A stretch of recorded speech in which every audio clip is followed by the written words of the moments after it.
আদর্শ বা গুরুতে ঐকান্তিকতা জীবনের পক্ষে কেন এত প্রয়োজনীয়? এর উত্তরে শ্রী শ্রী ঠাকুর বলছেন, ইষ্ট বা আদর্শ বা গুরু তাহাই বা তিনি, যাহাকে লক্ষ্য করিয়া অনুসরণ করিয়া মানুষ জীবন যশ ও বৃদ্ধিতে ক্রমোন্নতি লাভ করিতে পারে। আর আসক্তি বা ভক্তি তাহাতে নিবদ্ধ থাকায় পারিপার্শ্বিক ও জগৎ তাহাতে কোনো বিক্ষেপ সৃষ্টি করিতে না পারিয়া জ্ঞানে সমৃদ্ধ করিয়া তোলে।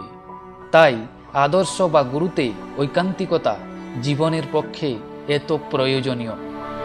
অতএব ধর্ম সাধনার প্রথম ও প্রধান প্রয়োজনই হচ্ছে ইষ্ট আদর্শ বা গুরু।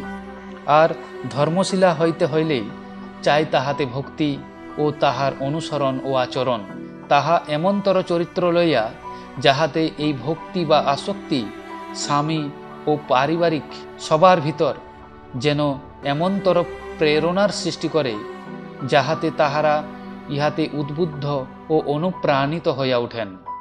আর এমনতর হইলেই তোমার সহধর্মিণীত্ব সার্থক হইবে, দেখিবে উজ্জ্বল হইবে ও উজ্জ্বল করিয়া তুলিবে।